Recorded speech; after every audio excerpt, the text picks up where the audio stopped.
Hello world, welcome back. Today we're going to talk a little bit more about manifesting. We're going to talk about 5 in the third dimensional plane. So the fifth is non-physic, and the 3D is physic. So what you experience right now around you, right, that you can perceive with your eyes and your other senses is 3D. And 5D is non-physic. In the non-physical plane, all the probabilities exist, all the parallel realities exist, everything is possible, everything that you can imagine to be exists, because the imagination actually derives from the non-physical plane. So it just beamed you to your 3D person, that image. So what you imagined from the 5D to the 3D is actually telling you you can manifest that in the 3D, right? So I'm going with that. In 5D we have a frequency, so to speak, that is not collapsed in physical matter yet. So it is a more a wavelength of what it could be, right? And when it comes into 3D, it brings it into existence, into beingness, and that's derived from how we can do that. How we can do that is by holding a certain image of how we like to live that with concentrated focus of what we like to see in the 3D.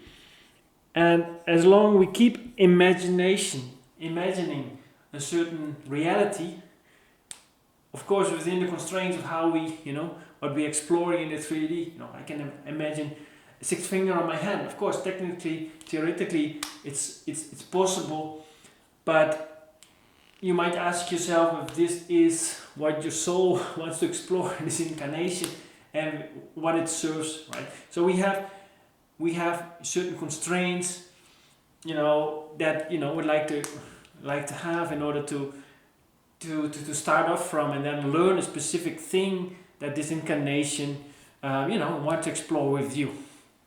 And of course we can do that sixth finger, but it doesn't make sense. So the thing is, all right, so you have an imagination from your high mind as beaming at you, like, okay, let's manifest your house now, for example.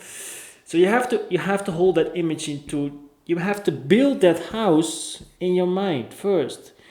And what happens, as long as you keep believing that and do not let yourself talk out of it by the life circumstances, as in, what you see on the television, as in, the news of how much money it costs, how much scarcity it is, and so this is none of your business. This is just destruction of how you want to create that image in the 3D, right? Or you think you do not know the path to get you to that house, so you distract yourself too much with processes and start to talk yourself out of it, and that makes that the house cannot be manifested, or with a lot of delay. So the more you understand this whole structure, the more you just can tune into, okay, house, I want a house, universe, give me a house. You start embodying, visualizing that house until it collapses into physical matter. And this is just how it is. This is how it works. So it is also with money, with a car. I'm talking here about something physical, but you can also your love life. You can also a way of living. So maybe you like to travel. How do you say travel? Is an airplane, right? So where the people get it a bit difficult is because they lose themselves in the process from parallel reality to parallel reality to parallel reality to parallel reality to parallel reality, until you have arrived at reality that matches this stuff. Why do you move from parallel? Why do you move to certain life circumstances to get you there? It is because your higher self is beaming at you life lessons throughout the days that help you to reveal certain emotions with hold beliefs that are either, you know, compatible with your desires and prove that, right? So you just go step by step there, but also prove, as in negative synchronicities, to prove where you're not the frequency yet. This one to be released. So basically you push out stuff that is not compatible by your program. So let's say you know, you have a fear of living in a house because you have a childhood trauma. The fear has to go out because it might block the manifestation of the house. Let's say if you want to manifest a car, but you have you know, limiting beliefs around, or limiting certain beliefs around you know, maybe environment or something like, you know, it can block that manifestation. Because let's say if you hold a belief and want to have a car, and you think, you know, if I have a car, I will pollute the environment, and don't want to pollute the environment because I appreciate the environment. You create split energy. It's two. The energy goes, yes, I want it, but it can also be for the money. Yes, I want a lot of money, but maybe if I hold a belief of, you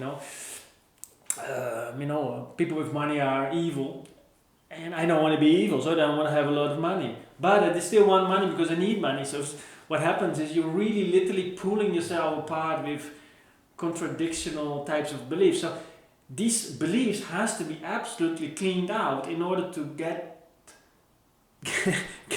one direction towards their desires, right? So this is where you create all kind of life circumstances that help you to show you what you believe it to be. And it can also be towards a love relationship. Let's say, in healthy love relationship, that means you have to love yourself also. So you have to create also life circumstances that prove that, but also life circumstances that are proving the opposite to show you where you're not the version yet. So this is the play of reality and how you move forward to it and how it crystallizes. And the very base. This is actually so simple, but you know, we are so masters in overcomplicating and doubting with the physical mind. You do not want to acknowledge it is that simple, and that blocks that manifestation, and that is the tricky thing. So the physical mind easily thinks, I am this person because I see that reality around you, right? But that reality around you is a delay of what you've been practicing over a period of time, because physical materialization delay is always, you know, if you imagine something, it comes with a delay. So what you see as in today manifest is a delay of what you wanted on a conscious and unconscious level, or imagine it to be.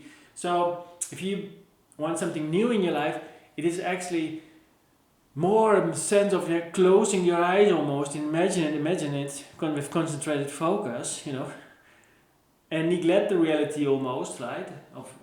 Just look back what is coming up and transform that so you move on, but not think that it's not possible because you do not see it, right? And so this is a few small thoughts here. I hope it helps, and I wish everybody a beautiful day.